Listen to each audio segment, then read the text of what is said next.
ही तवसोळी आपण मगाशी ह्याच्यावर ठेवली होती निर्लेप तव्यावर, तर ती दोन्ही साईडनी माझी परतून झालेली आहे. तुम्हाला दाखवते. थोडंसं आपण हे तेल सोडायचं असतं दोन्ही साईडने.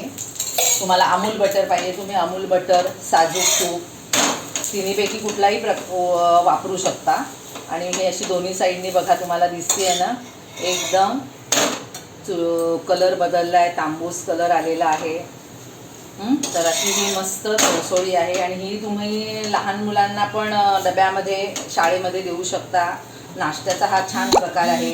हा माझ्या आईचा तुम्हाला मी सांगते एकदम फेवरेट प्रकार आहे तवसोळी. आठवड्यातनं ती एकदा करणारच तवसोळी. तवसोळी म्हटली की मला माझ्या आईचीच आठवण येते. तर अशी ही माझ्या आईची फेवरेट तवसोळी मी आज तुम्हाला दाखवलेली आहे.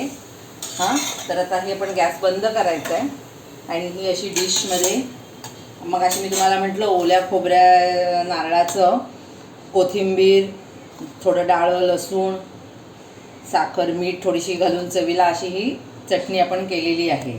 तर आता ही तवसोळी तुम्ही ही दोन्ही साईडनी बघू शकता. आता ही आपण तवसोळी चटणीची पण चव छान झालेली आहे. आता ह्याचा मी कशी झाली आहे चव ती आपण बघूया. ह्या चटणी बरोबर बुडवून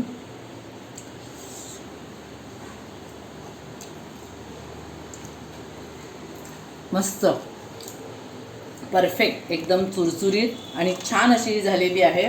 तुम्ही दोन्ही साईडनी बघू शकता. हलकेपणा त्याला आलेला आहे एकदम आणि रंग पण त्याचा, आणि चवीला खूप भन्नाट लागते.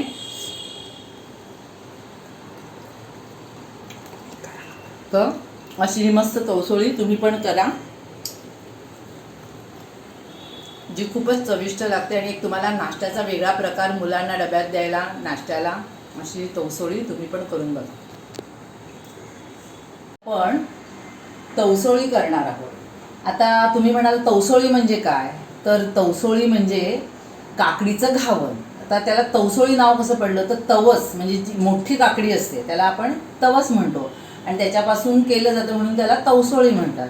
तर आता ती मोठी जी काकडी आहे ती खिसून तुम्ही केली तवसोळी तरी चालते, नाहीतर आपल्या बाजारात नेहमी 12 महिने ज्या मिळतात छोट्या काकड्या त्या खिसून त्याची पण केली तरी चालते. तर ती आता कशी करायची ते आपण बघूया.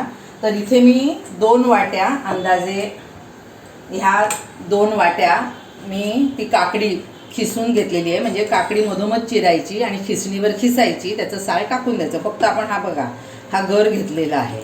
तर हा 2 वाट्या मी गर घेतलेला आहे आणि त्याला अंदाजे 2 वाट्या हा आपला शिरा करतो, तिखट शिरा वगैरे त्याला आपण वापरतो, तो असा जाड रवा आपल्याला घ्यायचा आहे.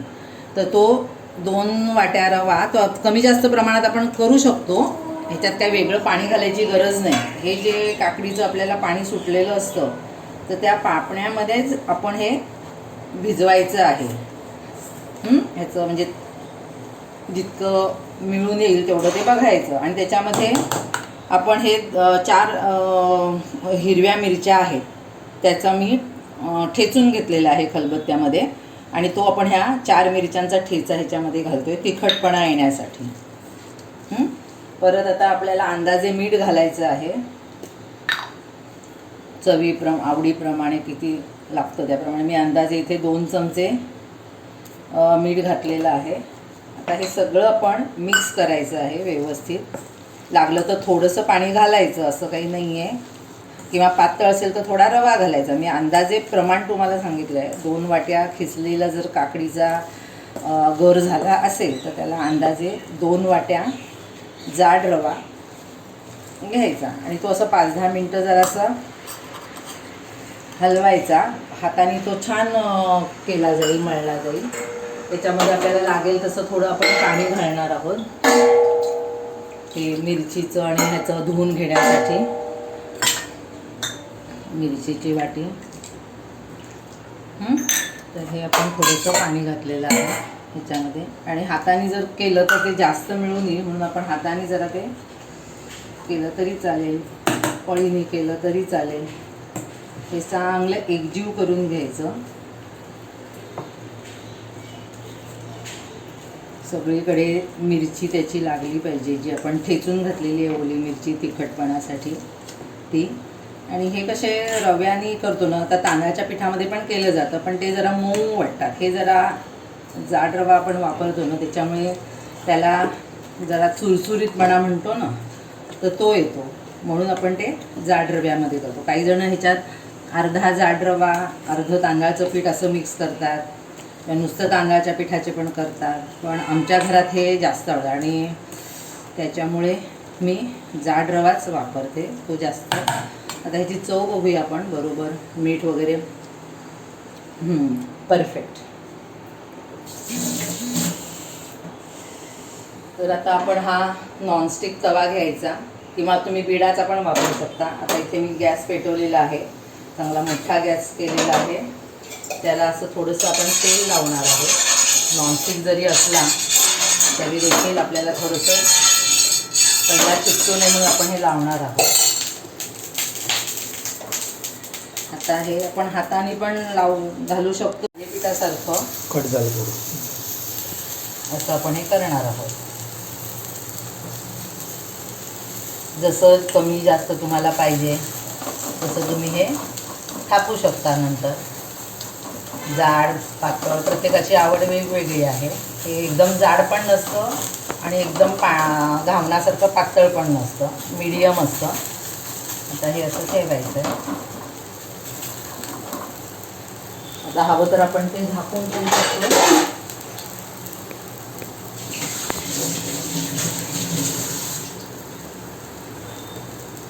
आता हे आपण थोडा वेळ 5 मिनिटं झाकून ठेवूया.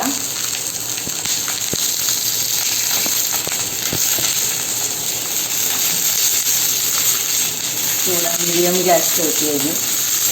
तोपर्यंत आपण ह्याच्यासाठी एक चटणी करून घ्यायची आहे. ह्याच्याबरोबर खायला खूप छान लागते.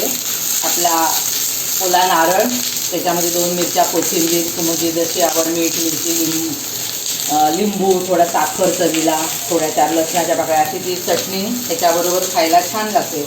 तर हे होईपर्यंत आपण तुम्ही लसणाची चटणी पण तोपर्यंत करून घेऊ शकता. हे घावून होईपर्यंत करू. आता ही तवसोळी आपण मगाशी ह्याच्यावर ठेवली होती निर्लेप तव्यावर, तर ती दोन्ही साईडनी माझी परतून झालेली आहे. तुम्हाला दाखवते. थोडंसं आपण हे तेल सोडायचं असतं दोन्ही साईडने. तुम्हाला अमूल बटर पाहिजे, तुम्ही अमूल बटर, साजूक तूप, तिन्हीपैकी कुठलाही वापरू शकता. आणि मी अशी दोन्ही साईडने बघा तुम्हाला दिसते आहे ना, एकदम कलर बदलला आहे, तांबूस कलर आलेला आहे. तर अशी ही मस्त तवसोळी आहे. आणि ही तुम्ही लहान मुलांना पण डब्यामध्ये शाळेमध्ये देऊ शकता. नाश्त्याचा हा छान प्रकार आहे.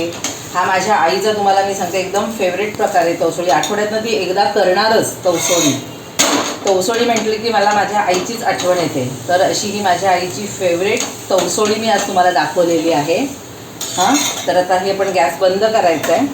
आणि ही अशी डिशमध्ये, मग अशी मी तुम्हाला म्हटलं ओल्या खोबऱ्या, नारळाचं, कोथिंबीर, थोडं डाळं, लसूण, साखर, मीठ थोडीशी घालून चवीला अशी ही चटणी आपण केलेली आहे. तर आता ही तवसोळी तुम्ही ही दोन्ही साईडनी बघू शकता. आता ही आपण तवसोळी चटणीची पण चव छान झालेली आहे. आता ह्याचा मी कशी झाली आहे चव ती आपण बघूया. ह्या चटणी बरोबर बुडवून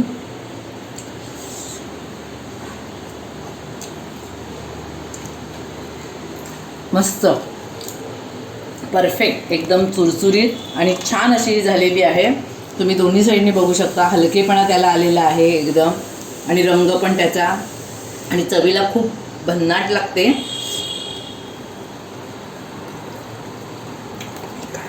तर अशी ही मस्त तवसोळी तुम्ही पण करा, जी खूपच चविष्ट लागते. आणि एक तुम्हाला नाश्त्याचा वेगळा प्रकार मुलांना डब्यात द्यायला नाश्त्याला, अशी तवसोळी तुम्ही पण करून बघा.